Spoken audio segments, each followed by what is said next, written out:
Good day, ladies and gentlemen, and welcome to being forced into becoming a family counselor and realizing that the entire update that's just dropped is just one big episode of Modern Family. Don't we all love a good grind?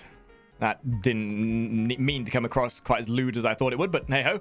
Deimos has all the grind you're ever going to need, as let's face it, apparently grind equals content in Warframe. But whether that's true or not, Deimos, much like Plains of Eidolon and Fortuna, will have its faction, or syndicate in this case, that you're going to have to tackle in order to get new items and generally progress through the landscape that's been dumped on our doorstep.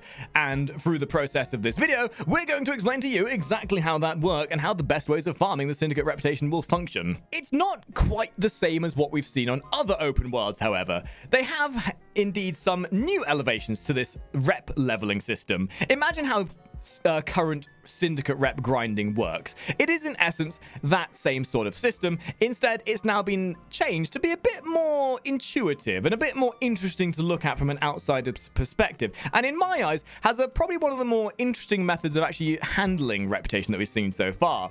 And in this video we're going to break down the methods for farming the rep, how the system is different, and why exactly DE thought it necessary for us to become a family babysitter. And if you like the content, make sure to check out the description down below for a link to my Twitter and Twitch for daily streams, and Twitter for daily updates to everything going on in the world of the top hatters.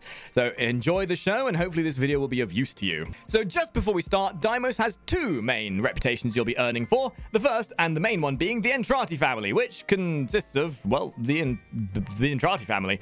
Each vendor contributing items, weapons, and such like based on the level you are at with your reputation in the family. You can see and upgrade your rep level from Mother, starting with Stranger, which will upgrade at 5k rep. You'll need 22k rep to go up to Acquaintance, 44k rep to go to Associate. You'll need 70k rep for Friend, and for Family, you'll need 99k rep. The process is similar to any other syndicate, where it's a process of gaining the reputation and then handing in a bunch of items to actually gain up the rank up itself. So there's a lot of rep to grind, but then you also have the Necraloid render as well.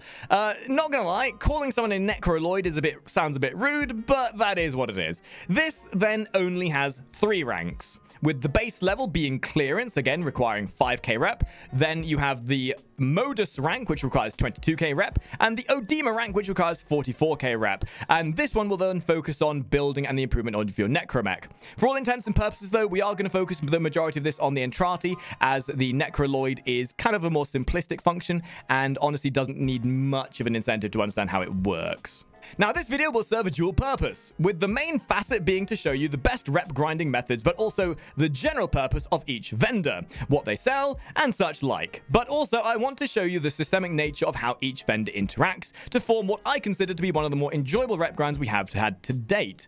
And on top of that, the individual processes of how each individual farming method can work as well. And from there, you can take from this video what you will and farm the way you will find the most enjoyable. So, the Entrati Family, other than being wall ornaments, now the rep farming system here as a whole has similarities to the old rep grinds that we've seen from syndicate reputations, in the sense we build up rep to a rep cap, hand in items, and then level it up.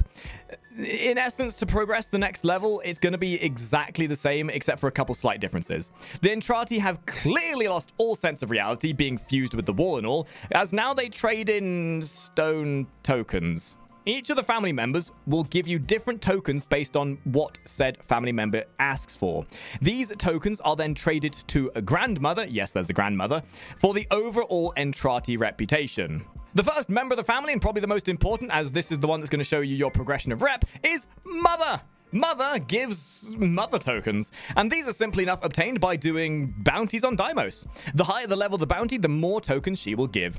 Each of her tokens are worth 100 rep when traded to Grandmother. She is also your main representative of how far you've progressed through your reputation as a whole. It's also worth noting that she does not sell items herself, but she is in essence the Konzu of Deimos. Sun is to Deimos what the Biz is to Fortuna. He is our conservation vendor. He is the one that that will also give you your infested Kubro and Kavat, which are going to be a separate video into themselves because that's another big system I'll talk about later. He is also the vendor that gives you the helmet component for those who are after that.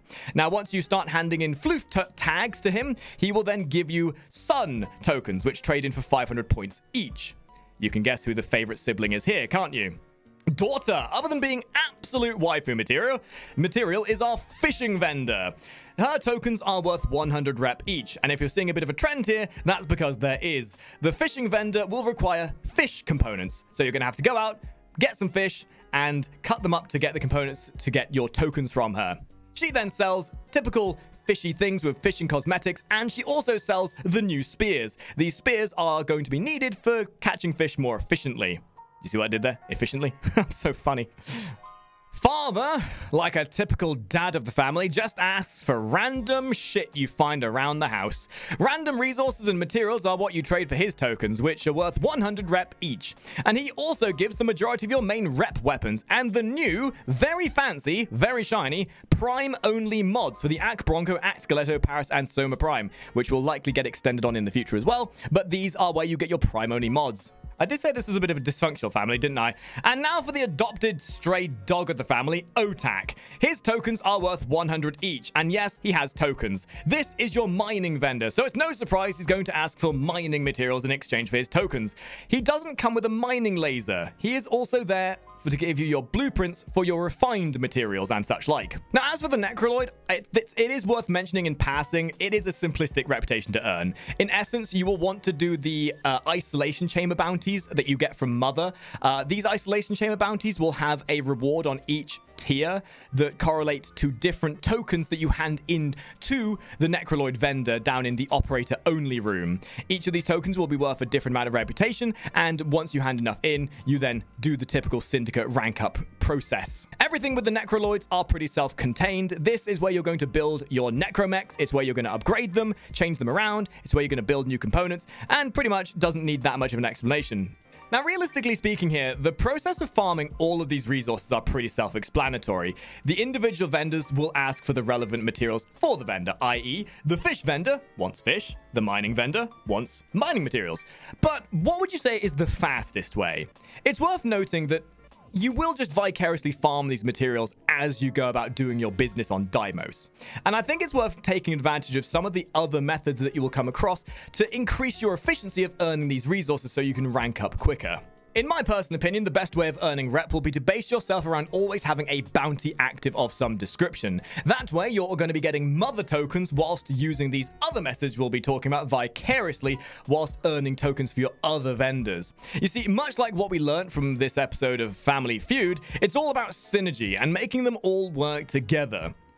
Did I just make a life lesson from this? Ugh. As we saw from Plains of Eidolon Fortuna, fishing and mining haven't really changed. They are, as always, fast and stable ways to gain resources whilst doing bounties. You want to make sure that the second the new fishing rods become available in the rep tree, you get them as quickly as possible from Daughter, as they will allow you to catch bigger and much more efficiently in the viscous snot rivers. These new fishing rods allow you to actually hit into the snot rivers themselves rather than having to wait for them to go above the snot. Additionally, getting the bait will also allow you to attract more and more varieties of fish. As for the mining, I wouldn't worry about mining on the surface levels of Deimos itself, but when you go down into the caves and the bounties lead you there, the nodes for minerals will be abundant. Mining, in my eyes, is moderately quicker than fishing, as you can blitz through each node quite fast, and when you find a node that has a bonus node to it, that's when you want to take a bit more time to make sure you get the bonus node complete. That way you get double proc of resource from a mineral node.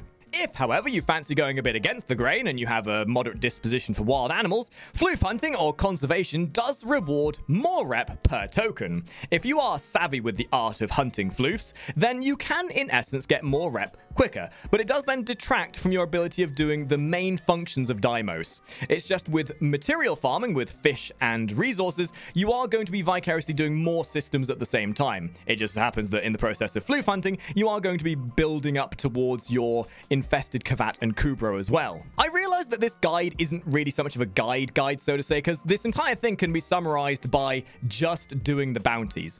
It's important to realize that unlike Fortuna and Plains of Eidolon, there isn't a best way. bounties are the crux of your ability of earning Syndicate reputation. Do what you are capable of, and do everything at the same time, or as little or as much as possible. The main function of this video is to show you the systems that are available for earning those processes. There are definitely some slightly more optimal ways of doing it, but that comes down to a playstyle preference at that point. It depends how you want to approach it as to the way you're going to earn them and what you need more of. Because at certain points, you are absolutely going to need more tokens of a certain vendor than others. As a final miscellaneous note, and this is where it can all come down to helping you improve your efficiency, there are some things that can actually keep you more efficient whilst you're out in the world of Deimos. There are two things to keep an eye on, one of which are the caches. There are an abundance of caches out on the open plains of Deimos. These caches will have large amounts of materials inside of them. Inside these caches, you will get lots of resources for your mining, your regular materials, and your fishing. So take advantage of the resources when you see them. Additionally, making sure you bring in Necros to duplicate these resources is going to help you a lot. Any frame that has loot duplication tendencies will increase your efficiency of earning rep because you're getting more resources to hand in for tokens. The final thing, and the one that you're going to look out for, which will actually make a bit of a difference in the efficiency you're going to earn these resources in, are the Requiem towers, or the Requiem obelisks you see around. These start as crumbled, decayed looking things with a Requiem icon above them. The Requiem icon will change between them. However, what you want to do here is you want to use your operator or void damage on them to activate them. Once activated, a challenge will commence, which changes moderately based on the one you activate, although they are all based around the same idea of staying within range and killing things with void damage. So you either have to use Zaku or transfer Zaku's ability to another frame using the Helminth. Moderate to large amounts of these additional resources that will help you farm for the tokens. And finally, on the miscellaneous list are the isolation vaults. Not only are they the way you get reputation for the Necralords, they are also a great way of getting additional resources for your general farming as well, because at the end of an isolation vault, you have the opportunity to unlock a big old Orokin vault, inside of which will be an abundance of additional resources and materials. And because it's nestled quite deeply in the caves, you will also get a lot of mining materials at the same time. So if you want to take even more advantage of this, try to make sure you go out there with boosters and all the like. And realistically, it's about going out there with the same idea as how you would farm normal resources in a normal world. If anything, DE have done a good job here in making the process of farming these resources pretty straightforward and pretty simplistic. So as I said, most of this is pretty straightforward. The process of farming reputation on Deimos is the most straightforward and easiest we've had to date. It's very obvious to tell that DE have had a lot of practice with the open world contents from yesteryear with Plains of Eidolon and Fortuna, as this system, as far as I can tell, is probably the most straightforward and simplistic we've had. And to me, that makes it quite enjoyable, because it means we don't have to be as committed on a day-by-day basis to perpetually be farming resources. We can kind of just do what we want to do and vicariously get some materials, or we can actively choose to go out there, farm the specific things we're after, and actively pinpoint what we want to farm for. And that's the video. Pretty straightforward, eh? Hopefully this has been informative. Hopefully it's helped. Hopefully it's helped clear up the nuisance that goes around new systems and all that jazz. And if you have found it useful, please leave a like, consider subscribing, maybe drop by our Twitch channel sometime. There'll be links down in the description below. In the comments, let me know what system you're using to farm your reputation the most, and let me know what you think of Deimos, because I'm not going to lie, this has been a great update overall. I've got some nitpicks, but you know what? When don't you have nitpicks for a bit of content? So, thank you very much for watching, and I'll see all of you in the next video. Ta-ra! We did it! Yay!